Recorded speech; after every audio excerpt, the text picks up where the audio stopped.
What if I told you that one sensor reading, one intercepted transmission during the Clone Wars could have completely prevented Order 66, saved the Jedi Order, and stopped the Empire before it even began? I'm talking about the Death Star. Most fans don't realize this, but the Death Star was already under construction during Revenge of the Sith. We actually see it in the final scene, when Vader and Palpatine are standing over those construction beams. So, what happens if Yoda or Obi-Wan stumble onto this thing before Palpatine executes Order 66? Today, we're exploring one of the most insane alternate timelines in Star Wars history. And trust me, this rabbit hole goes deeper than you think. Let's set the stage here. It's late Clone Wars, probably weeks before Revenge of the Sith. The Republic's winning, Palpatine's about to make his move, and somewhere above Geonosis, because yes, that's where they started building this thing according to Catalyst and the Tarkin novel, there's a massive space station under construction. Now, here's what most people miss. The Jedi were this close to discovering it multiple times. In the canon novel Catalyst, we learn that Galen Erso was already working on the super laser technology, and Poggle the Lesser had handed those Death Star plans to Dooku way back in Attack of the Clones. The Separatists knew about it, Republic intelligence had fragments of information, and construction required massive resources. The Jedi were investigating Sith influence, tracking Darth Sidious, and Anakin himself was spying on Palpatine by the end. So let's say, hypothetically, Anakin's following Palpatine's communications and intercepts something about the Ultimate Weapon project. Or maybe Obi-Wan, while chasing down Grievous, finds shipping manifests showing thousands of ships heading to a remote sector with construction materials. The Jedi Council would definitely investigate. They're already suspicious of Palpatine. They've denied him Anakin as a spy. Mace Windu literally says, "I think he is a Sith Lord," before they go to arrest him. So discovering a secret superweapon? That's game over for Palpatine's plans. Let's say Obi-Wan's the one who finds it. Makes sense, right? He's the investigator, the negotiator, the guy who always ends up in the right place. Maybe he's tracking a separatist supply convoy, follows them through hyperspace, and drops out of lightspeed to see this half-built spherical monstrosity with Imperial construction crews all over it.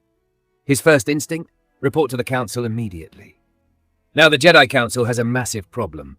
This weapon, and Obi-Wan would immediately recognize it as a weapon, is being built with Republic resources during a Republic-led war. That means someone in the Republic government authorized it. And there's only one person with that kind of power. Chancellor Palpatine. This is the smoking gun they've been looking for. Mace Windu's ready to march into the Senate immediately. Yoda's more cautious. Reveal our discovery too soon, we should not. Threaten Palpatine directly, we must not. But here's the thing. They don't have time for caution. Palpatine's about to execute Order 66, Anakin's on the edge, and the Republic's about to fall. So they make their move. But here's where it gets interesting, and where a lot of fans get this scenario wrong. They assume discovering the Death Star automatically means the Jedi win. Not even close. Because Palpatine's been playing 4D chess for decades, and he's got contingencies for his contingencies. The moment the Jedi confront Palpatine about the Death Star, he's got 3 options. And honestly, all of them are terrifying. Option 1. He accelerates Order 66 immediately. The inhibitor chips are already in every clone's head. Palpatine doesn't need the perfect moment. He just needs a moment. The second, Mace Windu accuses him of building a superweapon. Palpatine plays the victim, claims it's a Jedi coup, and triggers the chips. Every clone in the galaxy turns on their Jedi generals simultaneously. The Jedi Temple falls. Most of the Order dies. The only difference? Palpatine hasn't turned Anakin yet, so Vader's not leading the Temple attack. But with thousands of clones and no warning, the Jedi still lose. Maybe more survive than in the original timeline. Yoda, Mace, Obi-Wan definitely make it out, but the Order's still destroyed. Option 2. He denies everything and turns it political. Remember, Palpatine's a master manipulator. The Death Star's being built in secret, probably under a black-budget program with a cover story.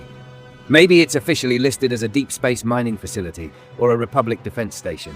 Palpatine goes to the Senate, acts shocked that the Jedi are accusing him of building weapons, and spins it as the Jedi attempting to seize military control.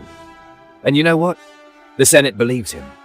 They've been believing him for 3 years. He's won them over completely by this point. The Jedi lose the political battle, get branded as traitors, and Order 66 happens anyway. But this time it's justified in the public eye. Option 3, and this is the scary one. He admits it and makes it sound heroic. Yes, senators, I authorized a powerful defense station. The Separatists have superweapons. The Jedi themselves have failed to end this war. Should the Republic not have the ultimate deterrent to protect trillions of innocent lives? The Senate erupts in applause. Padmé's in the minority, trying to oppose it. And suddenly the Death Star isn't a secret weapon of tyranny. It's a patriotic symbol of Republic strength. Palpatine uses this moment to push through even more emergency powers. The Jedi look like obstructionists trying to keep the Republic weak, and Order 66 becomes even easier to justify. But let's go with the most interesting scenario. Anakin's involved in the discovery. Here's where everything changes. Because if Anakin's the one who discovers the Death Star, or if he's with Obi-Wan when they find it, suddenly we've got a completely different dynamic. Anakin, by revenge of the Sith, is paranoid, angry, and desperate to save Padmé. He's already suspicious of the Jedi Council for not trusting him. He's already being pulled toward Palpatine. So, when the Council discovers this secret superweapon, Anakin's reaction isn't, "We caught the Sith Lord." It's, "Why didn't the Council tell me about this investigation?" Palpatine plays this perfectly. He pulls Anakin aside. "Yes, my boy, I authorized the station. The Jedi were never meant to know because I feared they would use it to seize power. You've seen how they operate in secret, how they don't trust you. This weapon was meant to end the war, to bring peace so you could finally be with your family." And here's the gut punch. Anakin believes him. Or at least, he's torn enough that he doesn't immediately side with the Jedi. When Mace Windu says, "Come with us to arrest the Chancellor," Anakin now has two reasons to hesitate. Saving Padmé and believing that Palpatine built the Death Star for genuinely defensive reasons. Maybe Palpatine even promises that once the war ends, the station will be decommissioned. It's all lies, obviously, but Anakin's desperate enough to buy it, so the confrontation happens the same way. Mace is about to kill Palpatine. Anakin intervenes. Mace dies. Anakin falls. Order 66 happens. The Jedi die. The only difference? Now the Empire has a publicly known superweapon project that half the Senate actually supports, because Palpatine spun it as a peacekeeping measure. The Death Star gets completed even faster because it's not a secret anymore. It's a symbol of Imperial might. Okay, so is there any scenario where discovering the Death Star actually saves the Republic?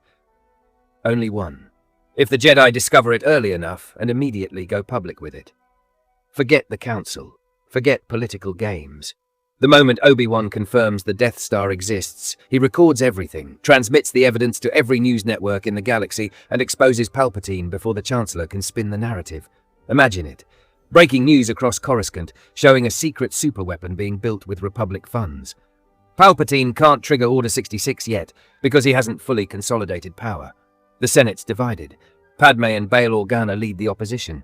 Mon Mothma calls for Palpatine's immediate removal. Palpatine's forced to make his move early, before he's ready. He declares himself Emperor anyway, triggers Order 66, but now the galaxy knows it's a coup. Entire sectors refuse to recognize Imperial authority. Clone commanders like Cody and Rex might question their orders because the political situation's too chaotic. More Jedi survive because the galaxy's in turmoil, and they can escape in the confusion. The Death Star becomes a rallying point for the rebellion, not 19 years later, but immediately. The Galactic Civil War starts right then and there, but with the Jedi Order still partially intact, with Republic senators openly opposing Palpatine, and with the Death Star unfinished and vulnerable.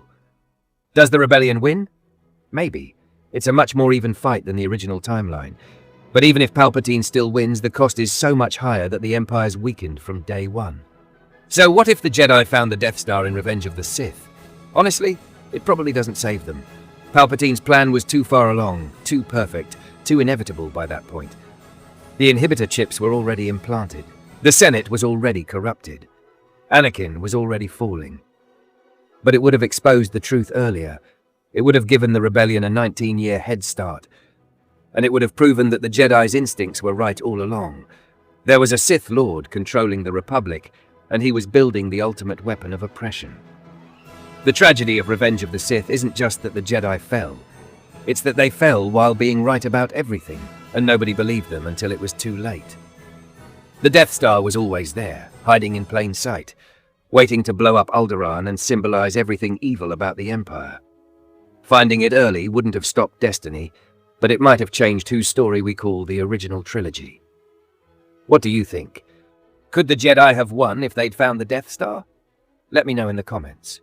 And if you want more crazy Star Wars what-ifs like this, hit that subscribe button, because we're just getting started. May the Force be with you.